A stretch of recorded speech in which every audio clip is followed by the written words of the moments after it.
창세기 15장. 하나님이 아브라함과 맺은 계약. 이후에 여호와께서 환상 가운데 아브라함에게 말씀하셨다. 아브라함아, 두려워하지 말아라.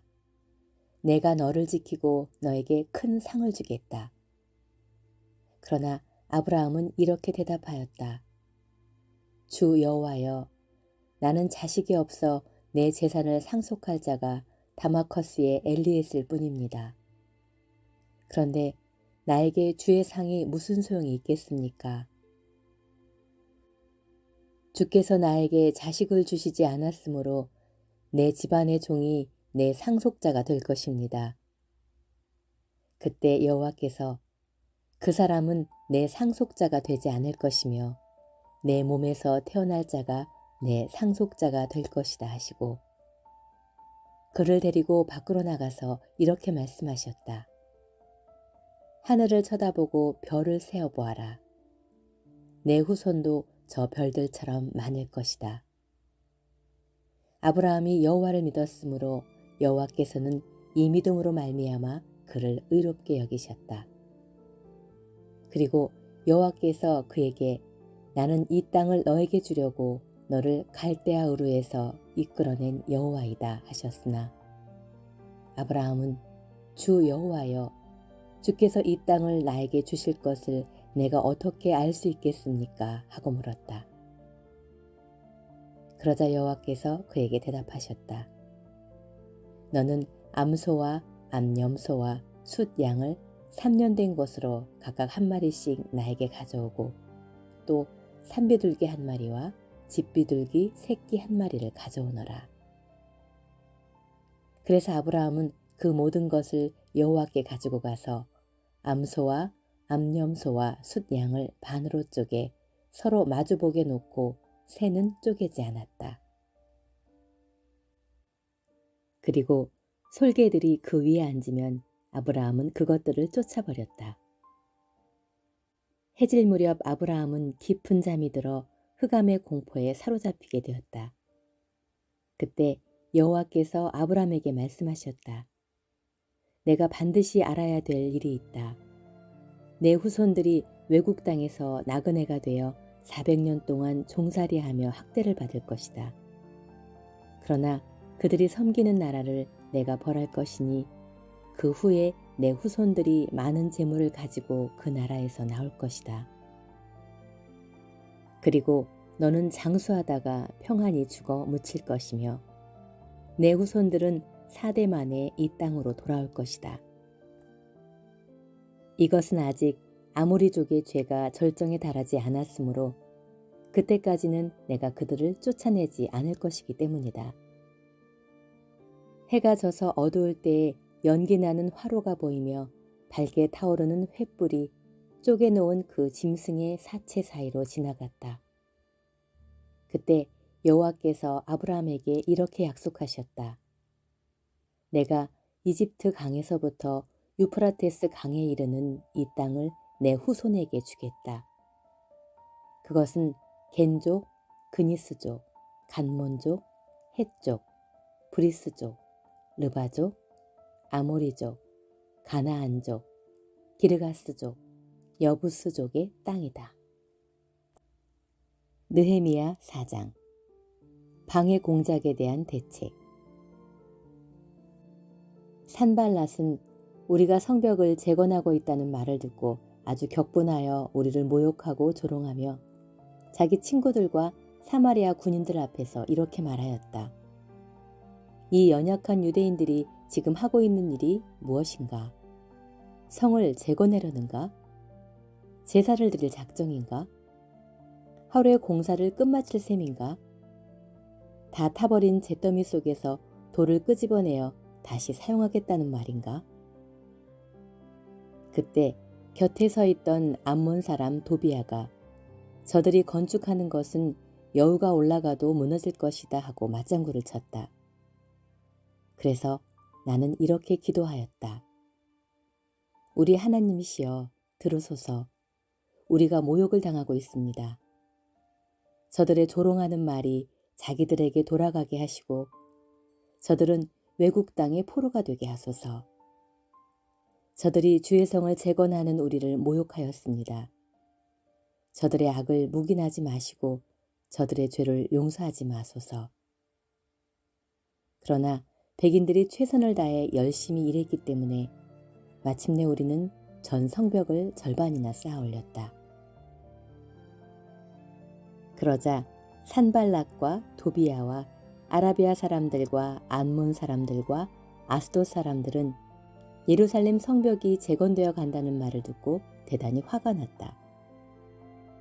그래서 그들은 예루살렘을 공격하여 혼란을 일으키려는 운묘를 꾸몄으나 우리는 하나님께 기도하며 보초를 세워 밤낮으로 경계하였다. 그때 유대 사람들은 몹시 지친 데다가 제거할 흙무더기가 너무 많아서 더 이상 성벽을 쌓을 수 없다고 불평하였으며 우리 원수들은 우리가 알지 못하는 사이에 느닷없이 밀어닥쳐 우리를 죽이고 공사를 중단시킬 계획을 꾸미고 있었다.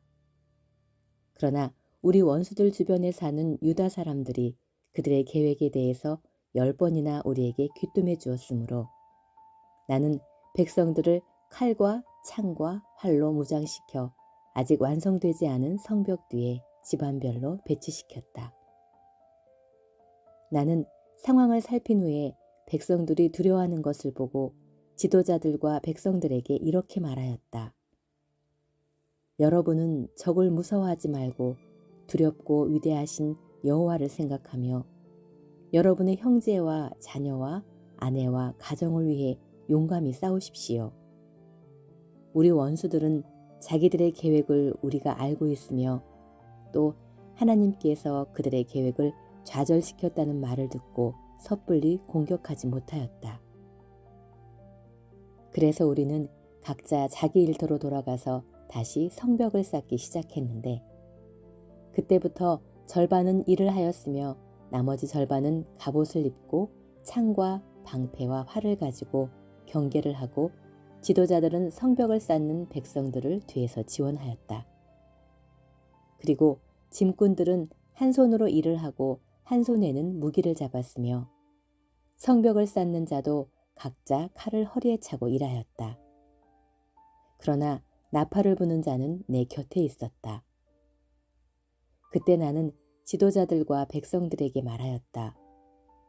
공사가 너무 광범위하여 우리가 서로 멀리 떨어져 있습니다.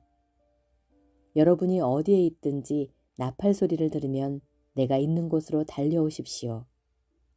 우리 하나님이 우리를 위해 싸우실 것입니다.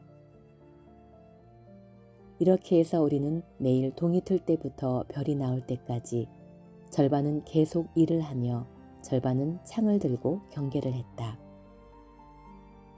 그때 나는 성 밖에 사는 모든 사람들을 예루살렘 성 안으로 들어오게 하여 우리를 위해 밤에는 경비하고 낮에는 일하게 하였다.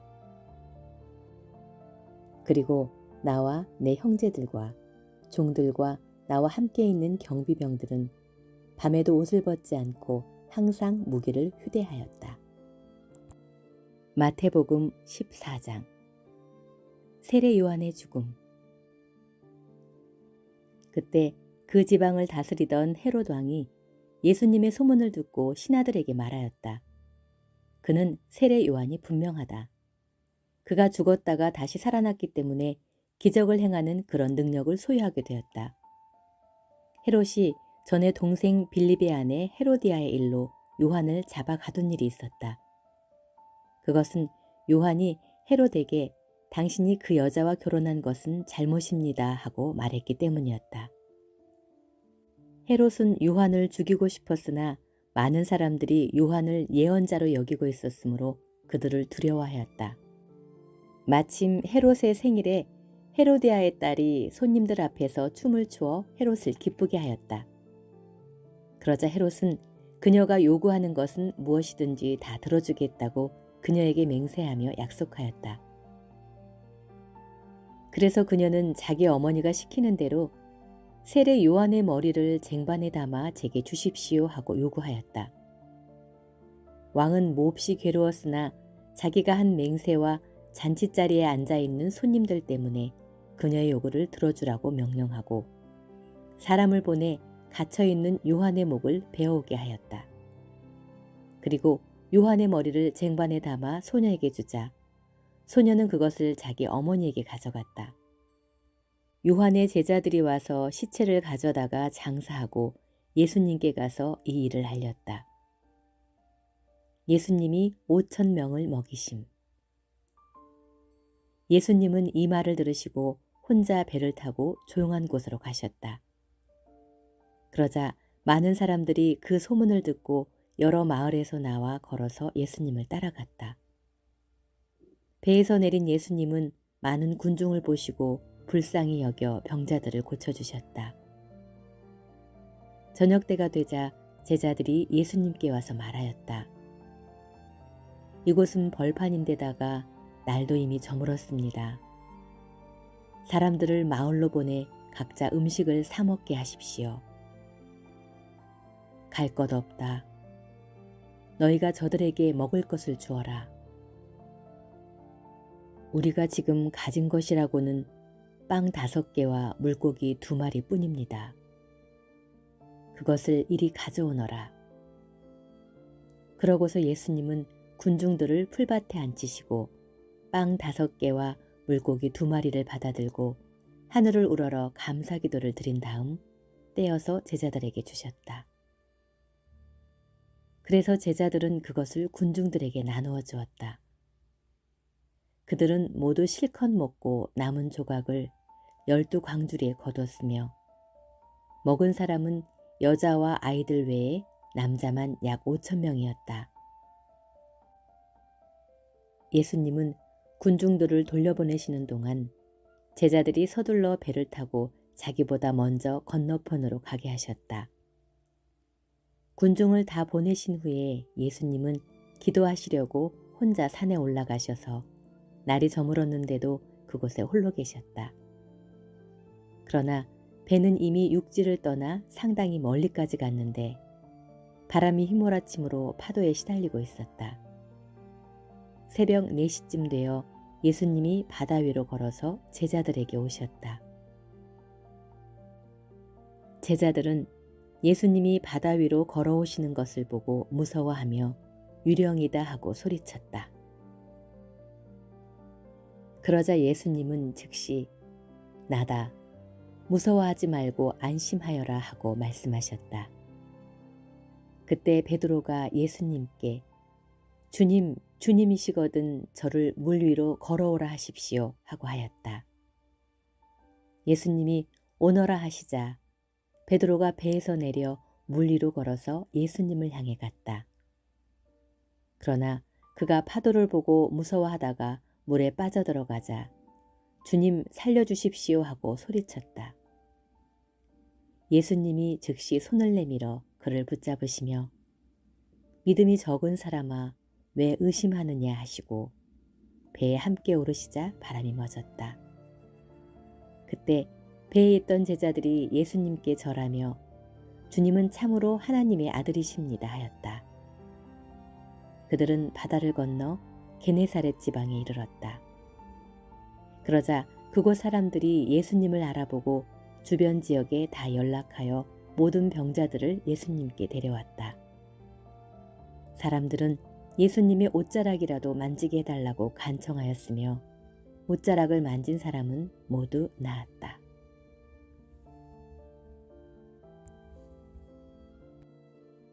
사도행전 14장 이고니온에서 이고니온에서도 바울과 바나바는 유대인의 회당에 들어가 설교하였다.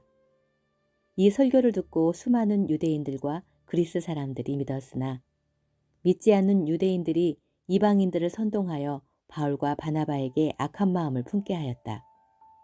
그래서 바울과 바나바는 오랫동안 그곳에 머물러 있으면서 주님을 의지하여 담대하게 말씀을 전하였다. 주께서는 그들이 놀라운 기적을 행하게 하여 그들이 전하는 주의 은혜의 말씀을 증거해 주셨다. 그러나 그 도시 사람들은 견해가 엇갈려 유대인 편을 드는 사람도 있고 두 사도의 편을 드는 사람도 있었다. 이방인들과 유대인들이 그들의 지도자들과 함께 사도들을 괴롭히고 돌로 쳐 죽이려고 하자 그것을 알아차린 사도들은 루가오니아 지방의 루스드라와 더베와 그 근방으로 피해가서 기쁜 소식을 전하였다. 루스드라와 더베에서 루스드라에는 태어날 때부터 앉은뱅이여서 전혀 걷지 못하는 사람이 있었다. 이 사람이 바울의 설교를 듣고 있을 때 바울은 그를 주시하면서 그에게 고침을 받을 만한 믿음이 있는 것을 보고 큰 소리로 당신의 발로 일어서시오 하였다.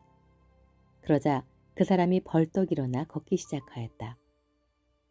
사람들은 바울이 한 일을 보고 루가오니아 말로 신들이 사람의 모습으로 우리에게 내려오셨다 하고 외쳤다. 사람들은 바나바를 제우스라 부르고 바울은 주로 말을 하기 때문에 헤르메스라 불렀다. 성 밖에 있는 제우스 신전의 제사장은 몇 마리의 황소와 화환을 성문에 가지고 와서 군중들과 함께 사도들에게 제사를 지내려고 하였다. 바나바와 바울은 이 말을 듣고 옷을 찢으며 군중 속으로 뛰어들어 이렇게 외쳤다. 여러분, 왜 이러십니까? 우리도 여러분과 같은 사람입니다. 여러분은 이런 헛된 일을 버리고 하늘과 땅과 바다와 그 가운데 있는 모든 것을 창조하신 살아계신 하나님을 믿으십시오. 그래서 우리가 여러분에게 기쁜 소식을 전하는 것입니다. 하나님께서는 과거의 모든 민족이 각자 자기 길을 가게 내버려 두셨지만 그렇다고 자기를 증거하시지 않은 것이 아닙니다. 하나님은 여러분에게 하늘에서 비를 내려주시고 열매 맺는 계절을 주셔서 선한 일을 하시고 음식과 기쁨으로 여러분의 마음을 만족하게 하셨습니다. 두 사도는 이 말로 겨우 군중들을 말려 자기들에게 제사를 지내지 못하게 하였다. 그때 안디옥과 이고니온에서 유대인들이 몰려와 군중들을 선동하여 자기들 편에 끌어들여 바울을 돌로 쳐서 죽은 줄 알고 성 밖에 내다버렸다. 그러나 신자들이 모여들어 그의 주변에 둘러섰을 때 바울은 일어나 성 안으로 들어갔으며 이튿날 그는 바나바와 함께 더베로 떠났다. 시리아의 안드로그로 돌아옴. 그들은 그 도시에서 기쁜 소식을 전하여 많은 제자들을 얻었다. 그러고서 그들은 루스드라와 이고니온과 비시디아의 안디옥으로 되돌아가서 신자들의 마음을 굳게 하고 언제나 믿음에서 살라고 그들을 격려하며 우리가 하나님의 나라에 들어가려면 많은 고난을 겪어야 한다고 하였다. 또 그들은 각 교회의 장로들을 뽑아 세우고 금식 기도하며 장로들을 보호해달라고 그들이 믿는 주님께 부탁하였다. 그런 다음 그들은 비시디아를 거쳐 밤빌리아 지방으로 가서 버가에서 말씀을 전하고 아달리아로 내려갔다. 그리고 그들은 거기서 배를 타고 안디옥으로 돌아왔는데 이 안디옥은 그들이 지금 완성한 그 일을 위해 전에 하나님의 은혜로 전도의 사명을 받고 떠난 곳이었다. 그들은 교회 신자들을 모으고 하나님이 그들과 함께 행하신 모든 일과 이방인들에게 믿음의 문을 열어주신 것을 보고하고 신자들과 함께 거기서 오랫동안 지냈다.